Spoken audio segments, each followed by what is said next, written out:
ओम शांति। तो मुरली बहुत छोटी सी है और अच्छी बात यह है कि ये मुरली गुरुवार के दिन ही आई है, क्योंकि बाबा को भी पता है कि भोग सेवा आदि में सब बिजी होंगे। इसके लिए 15-20 मिनट का ही हमारे पास टाइम है, तो मुरली को कंप्लीट कर लेंगे। तो आज हमारी 51 दिन की इस साधना का दिन है 12वां, तो तपस्या का 12वां दिन है। मुरली की डेट है 26 फरवरी 1984। मुरली का टाइटल है बाप दादा की अद्भुत चित्रशाला। तो वतन में बाबा ने हर एक के चित्र के साथ चरित्र देखे। बाप दादा ने वतन में क्या देखे? ऊपर चित्र लगे हुए हैं सभी के। तो आज वतन में बच्चों के चरित्र का चित्र देख रहे थे। हर एक का आदि से अब तक का चरित्र का चित्र कैसा रहा। तो सोचो चित्रशाला कितनी बड़ी होगी।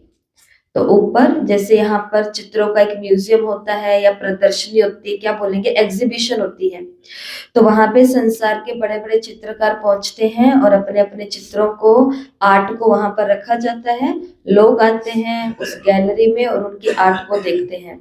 बाबा ने कहा वतन के अंदर आज बाबा की एक अद्भुत चित्रशाला थी। आदि से लेकर के अब तक, जिस दिन से हमें ज्ञान मिला तब से लेकर के अब तक हर बच्चे के चरित्र का चित्र ऊपर बाबा ने लगाया हुआ है।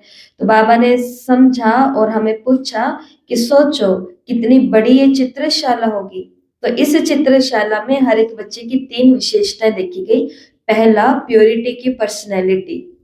जिस दिन से ज्ञान मिला तब से लेकर के अब तक, इसको हटा दो, आगे आ रहा है। जिस दिन से ज्ञान मिला तब से लेकर के अब तक हमारी प्योरिटी की पर्सनैलिटी कैसी है। जिस दिन से ज्ञान मिला तब से लेकर अब तक हमारी रॉयल्टी की रियलिटी कितनी है। और जिस दिन से ज्ञान मिला तब से लेकर अब तक संबंधों की समीपता कितनी रही। प्योरिटी की पर्सनैलिटी आकार रूप में चित्र के चारों ओर चमकती हुई लाइट दिखाई दे रही थी। यह है पहली बात। प्योरिटी की पर्सनैलिटी में बाबा ने क्या कहा? चित्र के चारों तरफ, चित्र कौन है? हम खुद ही है। चित्र के चारों तरफ लाइट चमकती हुई दिखाई दे, ये है प्योरिटी की पर्सनैलिटी। दूसरा, रॉयल्टी, रियलिटी की रॉयल्टी की निशानी क्या होगी? चेहरे पर हर्षित मुखता और स्वच्छता चमक रही थी। ज्ञान में जब से आए हैं तब से लेकर अब तक जो हमने पुरुषार्थ किया है, उस आधार पर इस चित्र के ऊपर, माना इस चित्र के ऊपर हर्षित मुखता और स्वच्छता चमक रही थी। तीसरा, संबंधों की समीपता, मस्तक के बीच चमकता हुआ सितारा। कोई का ज्यादा चारों ओर फैली हुई किरणों के रूप में चमक रहा था, कोई का थोड़ा सा चमक रहा था। समीपता वाली आत्माएं बाप समान बेहद की, अर्थात चारों ओर फैलती हुई किरणों वाली थी।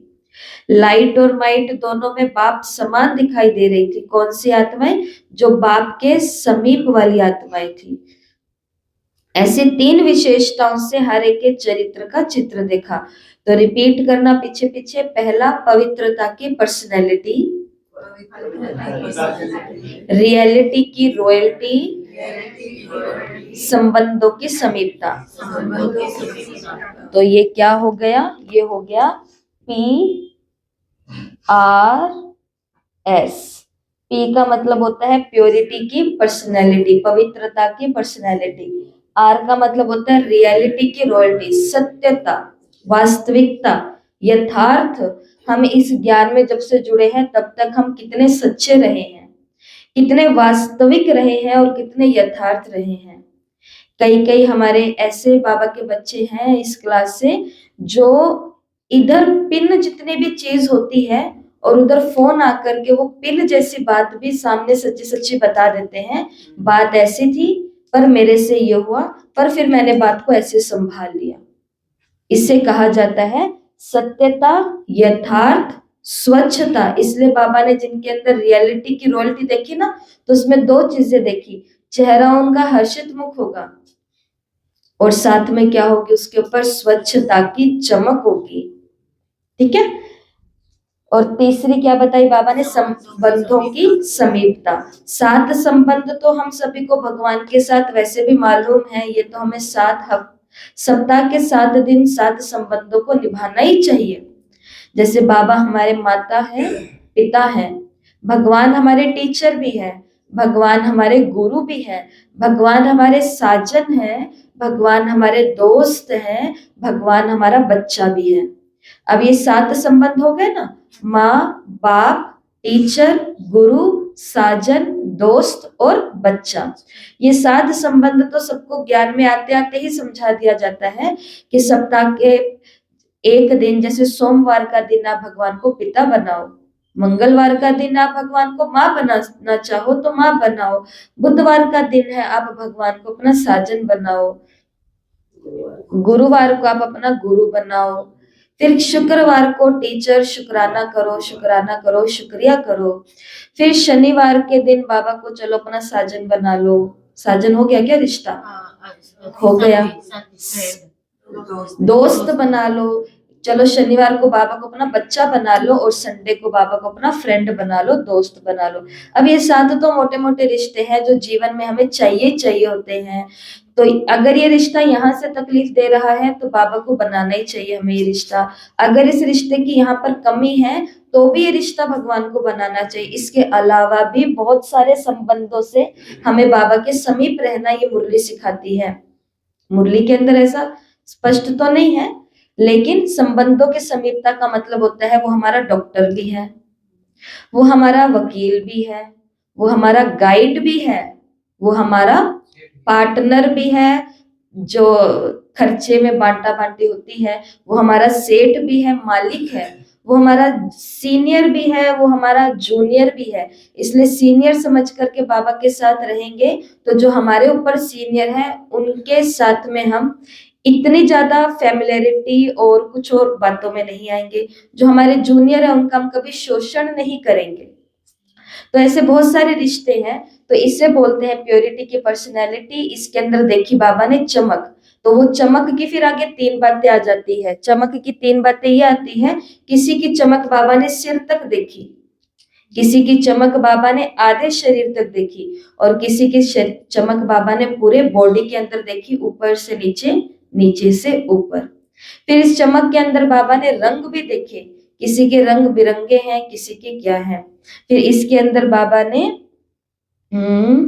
तो हर एक चित्र के बीच हृदय में लाइट नीचे ऊपर तक जा रही थी। गति, एक बात बाबा ने क्या देखी? गति देखी, फ्लो देखा, स्पीड देखी कि एक होती है बहुत तेज स्पीड से, जैसे क्या उदाहरण दूं, माना आप अपने घर का कोई एरिया धो रहे हो, पाइप अपने कनेक्ट जोड़ा हुआ है, पाइप के अंदर जो पानी आ रहा है वो बहुत स्पीड से आ रहा है, पाइप के अंदर जो पानी आ रहा है वो बहुत धीमी धीमी आ रहा है। टाइम जाएगा, एनर्जी भी जाएगी, कचरा भी धीरे धीरे निकलेगा, और चिड़चिड़ेपन की तो बात हम नहीं करेंगे कि हमको कितनी इरिटेशन होगी, और जो उस पाइप को संभालने घर का मालिक करने वाला है उसके ऊपर हम सारा अपना निकाल देंगे। एक तो मेरे को काम करना होता है, ऊपर से ये इतना धीरे धीरे पानी इसका आता है। सेम टू सेम बाबा ने कहा, लाइट तो शरीर के अंदर जा रही है, पवित्रता की, रियलिटी की लाइट तो शरीर के अंदर है, लेकिन गति कितनी है? तो गति भी मैटर करती है, रंग भी मैटर करता है, और वो कहाँ तक पहुंच रही है, कोई रुकावट तो नहीं आ रही, वो भी मैटर करता है। ऐसे ये 6 बातें मुरली के अंदर बाबा ने बताई है। तो पर्सनैलिटी, रॉयल्टी और समीपता, इन 3 विशेषताओं से चेक करो कि मेरा चित्र कैसा होगा। ये चित्र की बात हो रही है कि मेरी प्योरिटी की पर्सनैलिटी उसके अंदर कैसी आ रही है, चमक। मेरी रियलिटी की रॉयल्टी, क्या उस चित्र में जो ऊपर मेरा चित्र है वो मुस्कुरा रहा है या लटका हुआ है या सीरियस है या गंभीर है या फिर असमंजस में है या फिर कंफ्यूज है, फ्यूज उड़े हुए हैं, क्या हो रहा है। कभी कभी फ्यूज उड़ जाते हैं ना, कि हमने तो सोचा था यहाँ पर आकर के हमको योग सीखने वाले हैं। 2 बच्चियां कोर्स करने के लिए आई थी और राजयोग का उनको ज्ञान सुना दिया। 1 2 3 4 5 6 7 दिन तक उनका कोर्स हो गया कंप्लीट, कॉलेज वाली। उसके बाद में फिर सब कुछ हो गया, उन्होंने योग सीख लिया, बाबा के साथ में अनुभव भी कर लिया उन्होंने, जो काम उनका रुका हुआ था वो अनुभव भी कर लिया। अनुभव और सब कुछ करने के बाद में लास्ट में कुछ महीनों के बाद में जब उनसे आराम से बात हुई तो वो क्या कहते, हमने तो सोचा था कि हमें यहाँ पर बैठ करके कोई योगा सिखाया जाएगा, कोई हमारा मंत्र दिया जाएगा, कुछ होगा, लेकिन यहाँ पर तो दीदी ने पहले दिन से ज्ञान सुनाना शुरू कर दिया और हम चुपचाप 7 दिन तक ज्ञान सुनते रहे। फिर हमने थोड़ा थोड़ा योग लगाया और हमारा काम हो गया। सोच करके क्या आते हैं और यहाँ पे आगे मिलता क्या है, तो कभी कभी कंफ्यूज भी हो जाते हैं यहाँ पर आकर के। इसलिए बाबा ने कहा अपना चित्र देखना कैसा है, मेरी लाइट की गति कैसी होगी, बाकी नंबरवार तो होगी ही ना। तो ज्ञान में आने से लेकर अब तक देखो क्या सदा ही ऐसा रहा, ऐसा चित्र मेजोरिटी नहीं लेकिन माइनॉरिटी थे। मेजोरिटी किसको बोलते हैं, सभी के, ज्यादातर सभी के। माइनॉरिटी किसको बोलते हैं, बहुत कम। बाबा ने कहा जिस चित्र के अंदर ये तीनों बातें परफेक्ट हो, ऐसे बच्चों के चित्र ऊपर बहुत कम थे, होने चाहिए ज्यादा और थे कम। अब प्रश्न ही आता है उस कम के अंदर मेरा था, कम तो थे, ये तो थे ही, भगवान ही कह रहा है, लेकिन उस कम के अंदर क्या मेरा भी कहीं पर चित्र बाबा को दिखाई दिया क्या? अब अपने आप से आज पूरा दिन पूछना, कितने साल हो गए मेरे को ज्ञान में, जिस दिन से मैं आई हूं मेरी पवित्रता, और पवित्रता किसकी, पवित्रता किसकी, संकल्पों की, पवित्रता किसकी, वचन की, पवित्रता किसकी, कर्म की, पवित्रता किसकी, संबंध की, पवित्रता किसकी, धन की, पवित्रता किसकी, अन्न की, पवित्रता किसकी, दृष्टि की, पवित्रता किसकी, वृत्ति की। ऐसी हमारी पवित्रता के ऊपर एक भट्टी चली है पीछे, उसके अंदर ये भी बात आपको बताई थी, पवित्रता सपनों की, पवित्रता स्मृतियों की। ये जो मेरी यादें हैं ना, 50 साल पुरानी यादें, 40 साल पुरानी यादें, 30 साल पुरानी यादें, जो बचपन की यादें, इन यादों के अंदर मेरे को प्योर प्योर प्योर बातें याद है या इम्प्योरिटी वाली बातें याद है, इसे कहा जाता है पवित्रता की पर्सनैलिटी। रियलिटी हम सभी को पता है। मुरली के आगे चलते हैं जहां बाबा ने एक और मुख्य बात कही है, जो मनसा वाचा कर्मणा तीनों में आदि से अब तक पवित्र रहे, मनसा में स्वयं के प्रति और किसी के भी प्रति व्यर्थ रूपी संकल्प ना चला हो। तो सोचो कितने कम थोड़े चित्र होंगे। जब से हम ज्ञान में आए हैं तब से लेकर अब तक मेरा किसी के लिए भी व्यर्थ संकल्प ना चला हो, ऐसा है कोई? लेकिन अगर हम आज ये सोच ले, आज मतलब 19 फरवरी 2026 को सुबह 8 बजे अगर हम ये सोच ले कि आज पहली बार मैंने ज्ञान सुना है, ब्रह्मा कुमारी सेंटर पे पहली बार ही आई हूँ, पहले बार ही कोई ओम शांति की चीज देखी, अच्छा ये होती है क्या मुरली, अच्छा ये होती है क्या बातें, पहली बार आज मुझे पता चला है। अगर आज से भी हम व्यर्थ को छोड़ दें, आज से भी हम प्योरिटी को धारण कर लें, आज से भी हम सच्चे और स्वच्छ बन जाएं और अपने सारे संबंध शिव बाबा के साथ निभा के उसके समीप रहना शुरू कर दें, तो चित्र शायद हमारा भी वहां पर हो सकता है 1 साल के बाद फिर से हम ये मुरली पढ़ रहे होंगे, और आज जिन्होंने संकल्प किया वो 1 साल के बाद कह रहे होंगे हाँ मेरा तो चित्र है ऊपर। इसके लिए अपने आप से पूछना पड़ेगा हमें कि मैं व्यर्थ अपवित्र संकल्प तो नहीं चलाती, किसी भी कमजोरी या अवगुण रूपी अपवित्रता का संकल्प भी धारण ना किया हो। अब ध्यान से सुनना, संकल्प में जन्म से वैष्णव संकल्प बुद्धि का भोजन है। जन्म से वैष्णव अर्थात अशुद्ध व अवगुण व्यर्थ संकल्प को बुद्धि द्वारा मनसा द्वारा ग्रहण ना किया हो, इसी को ही सच्चा वैष्णव बाल ब्रह्मचारी कहा जाता है। बचपन से, जिस दिन से ज्ञान में आए हैं तब से लेकर अब तक मैंने किसी के लिए व्यर्थ अशुद्ध अवगुण अशुद्धि अपने मन बुद्धि में नहीं रखी है, बाबा ने कहा ये क्या कहलाएंगे, सच्चे वैष्णव बाल ब्रह्मचारी। तो आज का पहला होमवर्क आप सभी को यहाँ दिखाई दे रहा है। सच्चे वैष्णव वाली जो आत्मा होती है ना, उस आत्मा की 10 विशेषताएं लिखनी है। सच्चा वैष्णव किसे कहा जाएगा, उसकी 10 विशेषताएं। दुनिया के अंदर वैष्णव ढाबा होता है, उस वैष्णव ढाबे पर क्या होता है, कैसे, क्यों लिखा होता है वैष्णव ढाबा? क्योंकि वहां पर नॉन वेज नहीं होगा, वहां अंडा नहीं होगा, वहां शराब नहीं होगी, वहां किसी भी जीव की हिंसा वाला भोजन नहीं मिलेगा, शाकाहारी मिलेगा बस। इसलिए उस ढाबे को क्या कहा जाता है, वैष्णव ढाबा कहा जाता है। यहाँ पर बात हो रही है सच्चे वैष्णव जीवन की। तो सच्ची वैष्णव आत्मा जो होती है उसकी 10 विशेषताएं, 1-2 विशेषताएं बोलो जल्दी जल्दी। ब्रह्मचर्य होगा, उसके अंदर आ गया। सच्चाई सफाई होगी, शुद्ध अन्न होगा। हमें ये भी देखना है, बहुत बारी हम माताओं को देख लेते हैं, वो शर्मा जाती है कि अरे दीदी ने देख लिया। कहाँ देख लेते हैं उनको? किसी पंडाल के अंदर हम जाते हैं प्रवचन करने, और वहां पर वो क्या कर रही होती हैं, जैसे ही देखते हैं अरे तो दीदी आ गई, मुंह ही नहीं ऊपर करते हैं। पकड़े गए कितने सारे अभी पीछे दिनों में। और क्लास के अंदर क्या बोलते हैं, शुद्ध अन्न की पवित्रता रखनी है। कैसे होगी? फिर दीदी के आगे से मुंह नीचे थोड़ी ना करना पड़ेगा। मैं पहचान ही नहीं पाती, सच्ची बात बता रही हूँ आपको। वो भी सुन रहे होंगे और सुनेंगे थोड़ी देर के बाद, और उनको मैंने सुनाया भी था करके। मैंने कहा मेरी तो हंसी नहीं रुकी आपको देख करके। वहां पे कहती दीदी पर क्या हो गया? हो ये गया कि आपने तो मुंह ऊपर करके दीदी को ओम शांति भी नहीं किया। किस मुंह से करेंगे ओम शांति? तो और देखो फिर हमने पूरे इधर नगाड़ा बजा के रखा है, हम ओम शांति वाले हैं, तुम ओम शांति वाले नहीं हो, हमें मिला है भगवान। कैसे मिला है भगवान? इसके लिए अपनी रॉयल्टी का थोड़ा सा ख्याल रखो, अपनी प्योरिटी का थोड़ा सा ख्याल रखो। नहीं तो ऐसे फ्लाइंग आती है दीदियों की और ऐसे पकड़ में आ जाते हैं।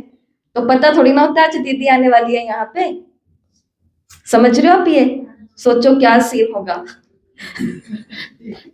कहाँ अभी थाली भरवा के लेके आए होंगे, आराम से बैठ के खाए, और इधर से तो दीदी टपक गए, ये क्या हो गया? और फिर अपने मन को सांत्वना देने के लिए क्या बोलते हैं, प्रसाद ही तो खा रहे हैं, कुछ और थोड़ी ना खा रहे हैं, निसंदेह प्रसाद ही खा रहे हैं। लेकिन हम तो ब्राह्मण है ना, हम ब्राह्मणों को तो पता है ना कि प्रसाद किसको बोला जाता है, किन हाथों से वो बन करके निकल रहा है। भाव बहुत ऊंचे हैं। बहुत सारी बातें, मैं ज्यादा लंबी बात करूंगी तो यही टॉपिक चल जाएगा, लेकिन ये 10 में से एक विशेषता अपने ही अन्न की बोली है। तो कोशिश घर के अंदर खाना पड़ेगा, बहू होती हैं, बच्चियां होती हैं, उधर से आप छुट्टी नहीं ले सकते, उधर तो प्रेम मोहब्बत से चलाना ही पड़ेगा बाबा को याद करके। लेकिन जहां से मैं कंट्रोल कर सकती हूँ वहां तो मैं कर सकती हूँ ना।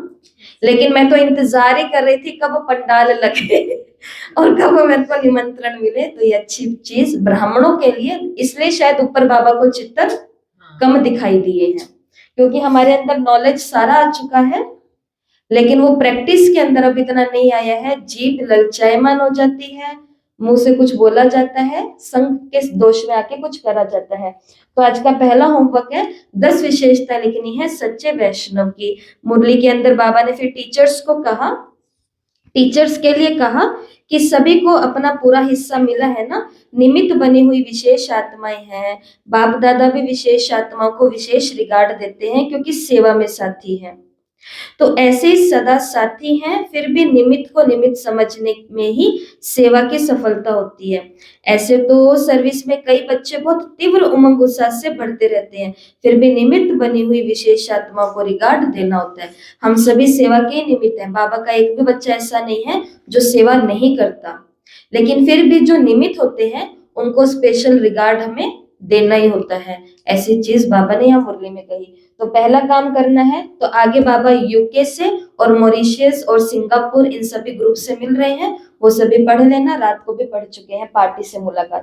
पहला होमवर्क है प्योरिटी की पर्सनैलिटी वाली आत्मा का चिंतन करके 14 विशेषता लिखनी है। और अगर आप चाहते हो ना, जैसे कई पूछते हैं दीदी हम चिंतन कैसे करें, हमें आता नहीं है, तो उसके लिए बहुत अच्छा तरीका आपको पहले भी सिखाया हुआ है कि जब बात हो रही है प्योरिटी की पर्सनैलिटी वाली आत्मा, तो उसके लिए आप किसी आत्मा का चित्र अपने सामने लेके आओ। मानो आपने दादी जानकी को देखा हुआ है, आप दादी जानकी का चित्र अपनी आंखों के आगे लेके आओ, गुलजार दादी का चित्र लेके आओ, या कोई भी सीनियर जो आपने देखे हुए हैं उनको लेके आओ, या फिर मम्मा को लेके आओ, या फिर बाबा को ही लेकर के आओ। अब बाबा को सोचते हुए विशेषता लिखने शुरू कर दो कि जो ये होगा प्योरिटी की पर्सनैलिटी वाली आत्मा होगी वो कैसी होगी। तो बाबा को सोचते जाओ और लिखते जाओ, प्योरिटी की पर्सनैलिटी वाली आत्मा जो होगी वो सबके साथ रहेगी, लेकिन न्यारी होगी और प्यारी होगी। ये प्योरिटी की पर्सनैलिटी है। प्योरिटी की पर्सनैलिटी वाली आत्मा किसी के साथ फैमिलियरिटी में नहीं आती है। ये जो आपको हमारी संस्था के नियम वहां लिखे हुए हैं और बोल करके बताए भी हुए हैं कि किसी के घर 2 बीके बीके किसी के घर जा रहे हैं पार्टी करने, एनिवर्सरी मनाने, हैप्पी बर्थडे बनाने, आपका उनके साथ पहले से लौकिक संबंध था, वो बातें अलग है। लेकिन ज्ञान में आने के बाद आपकी स्नेह संबंध जुड़े हैं और फिर हम घरों के अंदर एक दूसरे को इनवाइट कर रहे हैं, ये हमारी संस्था का नियम।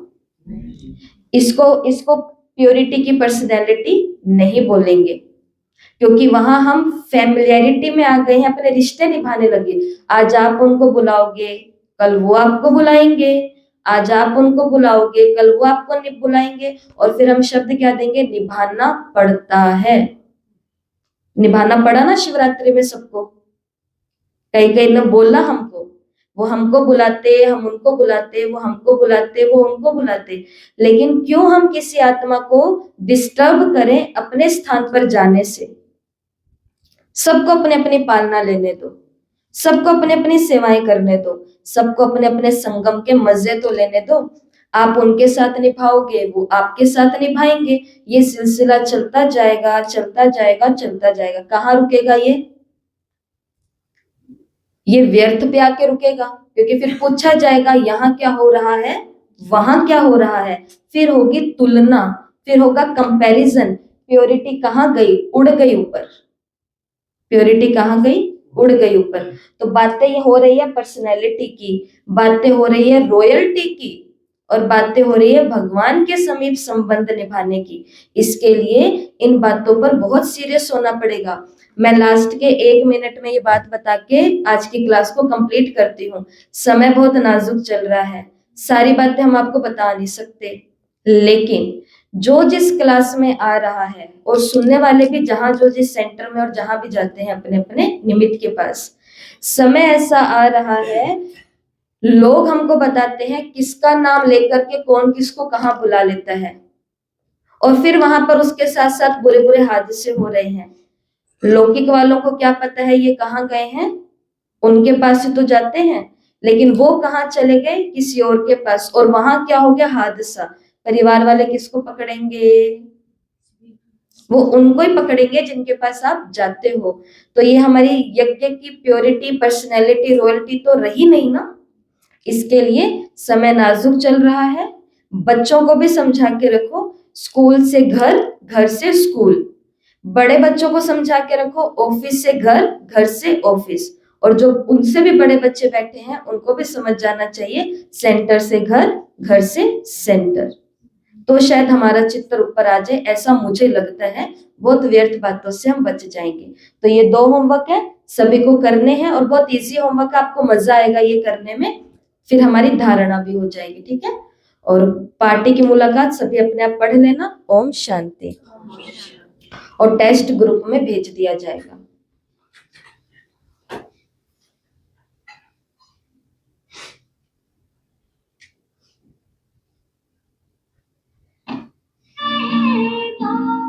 जो समझाया नहीं जाता।